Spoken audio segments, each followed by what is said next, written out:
आज की वीडियो में हम बात करेंगे कि एक पत्नी के द्वारा अपने प्रेमी से मिलकर अपने पति की हत्या कर दी जाती है। जो रिश्ता है वह शर्मसार करने वाला है।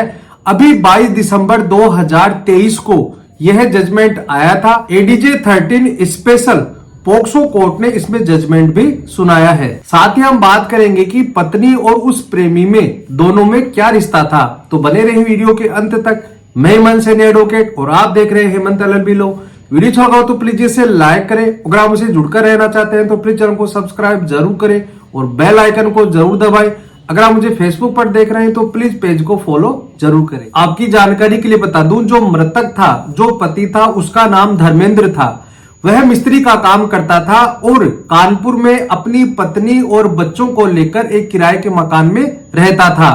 21 व 22 जुलाई 2018 को धर्मेंद्र की पत्नी के द्वारा धर्मेंद्र के बड़े भाई को फोन किया जाता है कि आपका भाई सुसाइड कर लिया है। कहने का मतलब है कि उसने पंखे से लटक कर अपनी जान दे दी है। धर्मेंद्र के घर वाले सुबह 4 बजे कानपुर पहुंचते हैं और यह देखते हैं कि धर्मेंद्र की डेड बॉडी जमीन पर पड़ी हुई है। धर्मेंद्र के पिता के द्वारा पुलिस स्टेशन में एक एप्लीकेशन दी जाती है और उसमें यह लिखा जाता है कि धर्मेंद्र की मृत्यु एक संदिग्ध परिस्थिति में हुई है।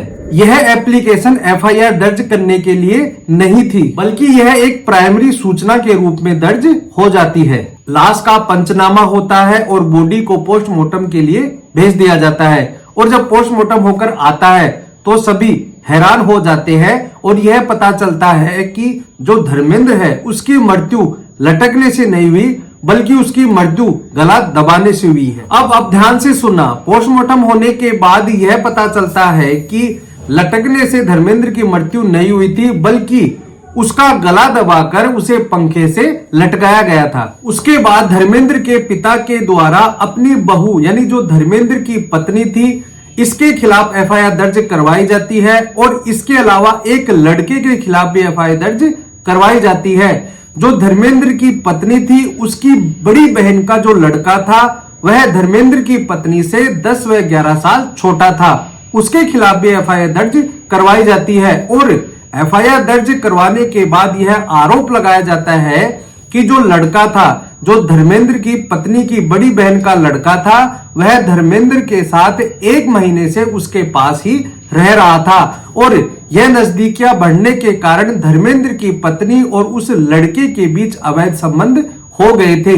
यह आरोप लगाकर यह FIR दर्ज करवाई जाती है। FIR दर्ज होने के बाद इन्वेस्टिगेशन शुरू होता है और इन्वेस्टिगेशन होने के बाद चार्जशीट न्यायालय में पेश कर दी जाती है। हालांकि दोनों का अलग अलग कोर्ट में ट्रायल चलता है। जो नाबालिग था उसका पोक्सो कोर्ट में ट्रायल चलता है और जो पत्नी थी उसका अलग कोर्ट में ट्रायल चलता है। लेकिन बाद में दोनों पत्रावलियों को एक ही कोर्ट में शामिल कर लिया जाता है और उस पर ट्रायल चलाया जाता है। जब तक ट्रायल चलता है तब तक वह जेल में रहते हैं। इलाहाबाद हाई कोर्ट में जाने के बाद भी उन्हें बेल नहीं मिलती है, इसलिए वह जेल में ही रहते हैं। जब कोर्ट में गवाही शुरू होती है तो प्रोसिक्यूशन यानी जो मृतक था, धर्मेंद्र था, उनके वकील के पास ऐसा कोई भी सबूत नहीं था जिससे यह साबित हो सके कि उसकी पत्नी ने ही धर्मेंद्र की हत्या की थी। लेकिन जब गवाही हुई तो वहां के ही मोहल्ले का एक व्यक्ति पब्लिक विटनेस के रूप में सामने आया। उसके द्वारा गवाही यह दी गई कि रात को जब मैंने धर्मेंद्र की पत्नी की चिल्लाने की आवाज सुनी तो मैं वहां पर गया और वहां पर जाकर मैंने यह देखा कि धर्मेंद्र पंखे से लटका हुआ था और उसे उसकी लाश को पंखे से उतारकर जमीन पर रखा और यह भी कहा गया कि वहां पर एक लड़का भी मौजूद था। अब मैं आपको एक कानूनी बात और बता दूं। इंडियन एविडेंस एक्ट के सेक्शन 106 यह कहती है कि यदि कोई ऐसा फैक्ट है जो पर्टिकुलर किसी व्यक्ति के नॉलेज में है, उसको प्रूफ करने का भार उसी व्यक्ति पर होता है। अब यह बात तो साबित है कि धर्मेंद्र और उसकी पत्नी और बच्चे किराए के मकान में रहते थे, लेकिन जो अभियुक्त गण थे वह साबित नहीं कर पाए कि जो धर्मेंद्र था उसकी मृत्यु किस कारण से हुई है। इसी प्रकार से प्रोसिक्यूशन के द्वारा यह कहा जाता है कि जब रात में 2 व्यक्ति अंदर होते हैं